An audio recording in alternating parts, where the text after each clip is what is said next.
Middle east में तनाव एक बार फिर से बढ़ता दिख रहा है। चीन यात्रा के बाद राष्ट्रपति डोनाल्ड ट्रंप के बयानों ने फिर से हलचलें पैदा कर दी। न्यूयॉर्क टाइम्स की एक रिपोर्ट में दावा किया गया है कि इजराइल और अमेरिका युद्ध की तैयारी कर रहे हैं। अगर किसी डील पर बात नहीं बनती है तो अगले सप्ताह फिर से हमला हो सकता है। क्या हालात वाकई में इतने गंभीर है कि अमेरिका और ईरान के बीच सैन्य टकराव का खतरा फिर से बढ़ जाएगा, या फिर ये सिर्फ एक कूटनीतिक बयानबाजी है? देखिए इस रिपोर्ट में।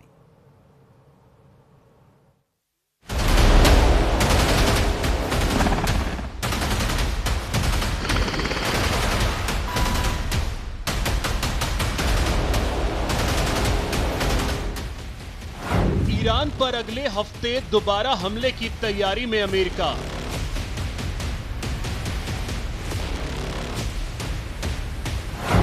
पचास 50,000 सैनिक और युद्धपोत तैनात।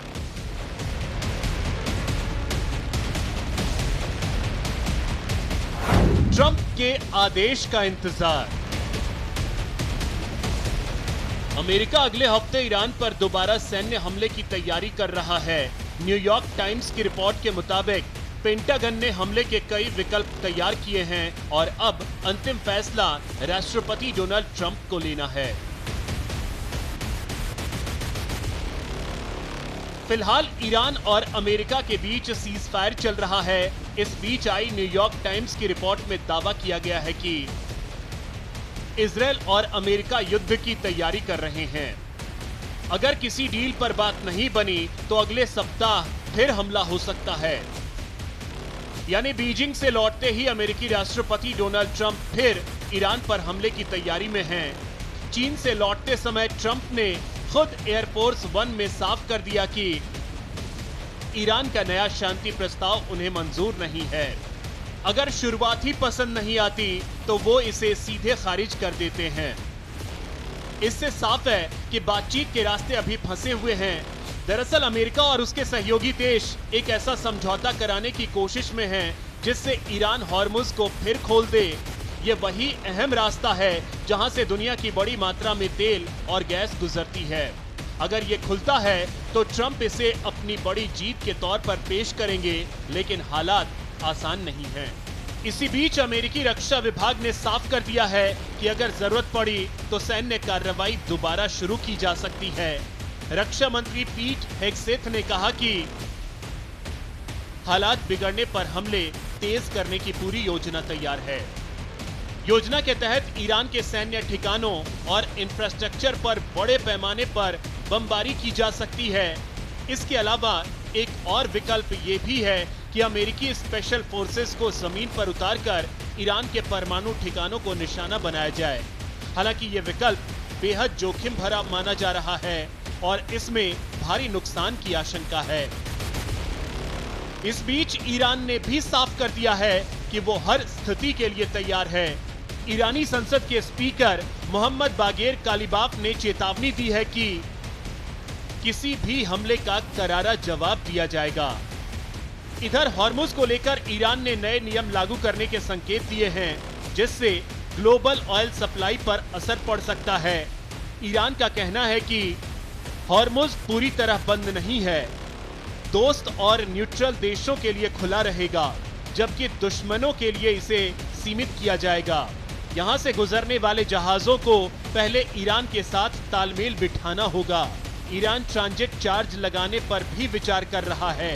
फिलहाल मिडिल ईस्ट में 50,000 से ज्यादा अमेरिकी सैनिक तैनात हैं, जिनमें हजारों मरीन और पैराट्रूपर्स भी शामिल हैं। यानी युद्ध विराम के बावजूद अमेरिका ने अपनी सैन्य तैयारी पूरी तरह बरकरार रखी है। इधर ईरान में ट्रंप की सुपारी निकाल दी है। सिर पर 5.5 अरब रुपए का इनाम रखा है। ईरानी मीडिया में दावा किया गया है कि अमेरिकी राष्ट्रपति डोनाल्ड ट्रंप की हत्या के लिए 50 मिलियन यूरो इनाम का प्रस्ताव संसद में लाया जा सकता है। बेंजामिन नेतन्याहू को भी टारगेट बताया गया है। ईरान वायर के अनुसार ईरानी संसद की राष्ट्रीय सुरक्षा और विदेश नीति समिति के चेयरमैन इब्राहिम अजीजी ने काउंटर एक्शन नामक योजना का मसौदा तैयार किए जाने की घोषणा की है।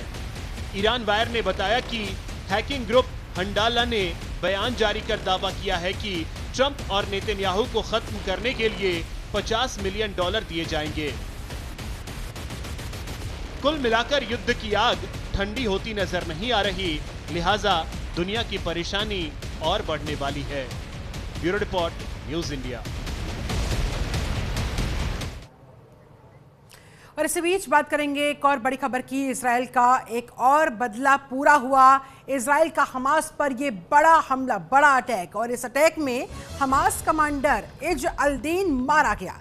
जी हां, 7 अक्टूबर 2023 हमले की साजिश में यही कमांडर शामिल था, जिसे अब इजराइल ने ढेर कर दिया है, मार गिराया है। ये बड़ी खबर, बड़ी जानकारी, एक के बाद एक तमाम टॉप कमांडर्स इजराइल मार रहा है। और इसी कड़ी में ये एक और नाम शामिल होता हुआ। 7 अक्टूबर 2023 की हमले की साजिश का ये कमांडर था, उस की प्लानिंग में ये शामिल था। इसका नाम इज अल-दीन, जिसे मारा गया है। हमास का कमांडर इज अल-दीन। इजराइल ने अटैक करते हुए हमास पर इस कमांडर को ढेर कर दिया और इस तरह से इजराइल का एक और बदला पूरा हुआ। गाजा सिटी में इजराइल ने बड़ा एयर स्ट्राइक करते हुए हमास के बड़े कमांडर इज अल-दीन को निशाना बनाने का दावा किया है। यह हमला रिमाल इलाके की एक रिहायशी इमारत पर हुआ, जहां जोरदार धमाके के बाद धुएं और मलबे का गुबार उठता हुआ देखा गया। यह कार्रवाई सीज फायर के बीच हुई है, जिससे हालात और ज्यादा तनावपूर्ण हो गए हैं, लेकिन इजराइल का बदला जरूर पूरा हुआ। और देखिए, आपको तस्वीर दिखा रहे हैं, ये वो कमांडर हमास का जिसे ढेर किया गया है, जिसे मारकर इजराइल ने अपना एक और बदला पूरा किया है।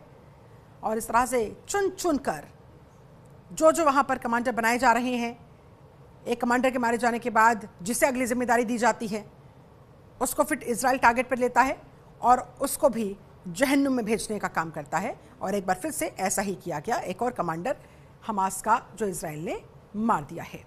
और देखिए, अब आपको ग्राफिक्स के माध्यम से बताते हैं कि इजराइल हमास युद्ध में अब तक क्या क्या हुआ। 7 अक्टूबर 2023 को हमास के हमले में 1200 इजरायली मारे गए थे, जिसके बाद युद्ध की जो शुरुआत हुई थी वो लगातार जारी है। गाजा में युद्ध के दौरान इजरायली हमले में 72,000 फिलिस्तीनी मारे गए, ये रिपोर्ट सामने आई थी। हमास के कई बटालियन कमांडर, टनल इंजीनियर, नौसेना यूनिट प्रमुख।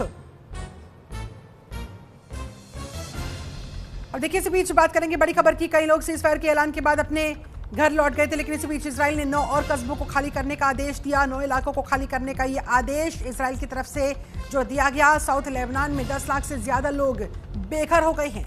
कई लोग सीज फायर के ऐलान के बाद अपने अपने घर लौट आए थे, लेकिन फिर से जिस तरह से हमले बढ़ रहे हैं, ऐसे में लेबनान के साथ ये कैसा सीज फायर, बड़ा सवाल खड़ा होता हुआ। साउथ लेबनान के गाँव में इजरायली सेना घुस रही है, वहां जाकर एक एक करके चुन चुन कर मार रही है, जिस वजह से वहां पर एक बार फिर से हालात बिगड़ते हुए दिखाई दे रहे हैं। 45 दिनों के बाद लेबनान में सीज फायर बढ़ा, फिर भी इजराइल का हमला, यानी कि एक तरफ तो सीज फायर है, दूसरी तरफ हमले पर हमले इजराइल कर रहा है। इसलिए लोग सवाल खड़े कर रहे हैं कि भाई ये किस तरह का सीज फायर हुआ, ये किस तरह का युद्ध विराम हुआ।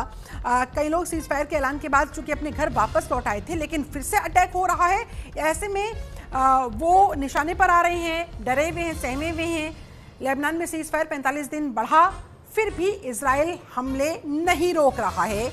9 इलाकों को खाली करने का आदेश इजराइल ने दिया और इस आदेश से आप अंदाज़ा लगा सकते हैं, यानी कि खाली करने का मतलब है कि हम वहाँ पर अटैक करने वाले हैं।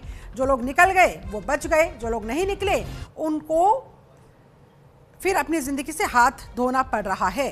इसी वजह से वहाँ पर इस समय अफरा-तफरी का माहौल बना हुआ है।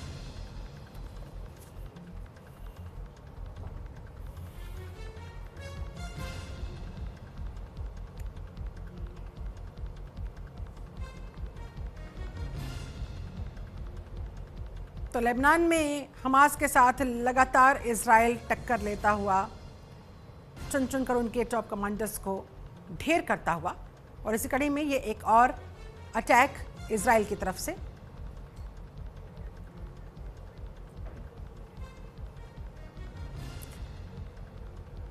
और आइए देखिए, अब आपको इजराइल हमास युद्ध में अब तक क्या कुछ हुआ, क्या कुछ बड़ा हुआ, वो बता देते हैं। 7 अक्टूबर 2023 को हमास के हमले में 1200 इजरायली मारे गए थे, वहां से युद्ध की शुरुआत हुई थी। गाजा में युद्ध के दौरान इजरायली हमले में 72,000 फिलिस्तीनी मारे जाने की रिपोर्ट सामने आई। हमास के कई बटालियन कमांडर, टनल इंजीनियर और नौसेना यूनिट प्रमुख भी मारे गए। राफा, खान यूनिस, उत्तरी गाजा, वेस्ट गाजा में टनल में छिपे हुए कमांडर्स भी मारे गए। मोहम्मद दीफ, हाया सिनवार, मोहम्मद सिनवार, इस अल-दीन ये भी मारे गए। इसकी बड़ी खबर अभी हमने आपको जानकारी इस बारे में दी ही है। पहला सीजफायर जनवरी 2025 में लागू हुआ था। मार्च 2025 में लड़ाई फिर से तेज हो गई। उसके बाद सितंबर और अक्टूबर 2025 में कतर और मिस्र की मीडिएशन से, यानी कि उनकी मध्यस्थता से नया सीजफायर हुआ। हालांकि कई जगहों पर 2400 से ज्यादा हमले और एयर स्ट्राइक अभी भी चल रही है। इसीलिए सवाल उठ रहा है कि भाई ये किस तरह का सीजफायर है। इजराइल का दरअसल ये कहना है कि उसने गाजा के 60% इलाके पर कब्जा कर लिया है। हमास के कई बड़े कमांडर मारे जा चुके हैं, लेकिन अब भी वो हथियार डालने को तैयार नहीं। संगठन पूरी तरह से हालांकि खत्म नहीं हुआ है, इसीलिए एक कमांडर के मारे जाने के बाद वो दूसरा कमांडर खड़ा कर देता है। और ऐसे में जो कमांडर अब सामने आ रहे हैं, जिनके भी नाम सामने आ रहे हैं, अगला टारगेट इजराइल के लिए फिर वही कमांडर हो जाता है। और इसी कड़ी में इस अल-दीन को मारा गया एक और कमांडर हमास का, जिसे इजराइल ने ढेर कर दिया है। इस तरह से ये बड़ी बातें हमने आपको ग्राफिक्स के माध्यम से बताई है। कोशिशें लगातार हो रही है इजराइल की तरफ से कि हमास को खत्म कर दिया जाए, लेकिन फिर भी संगठन अभी भी टिका हुआ है और दोनों तरफ से वार पलटवार का सिलसिला लगातार देखने को मिल रहा है।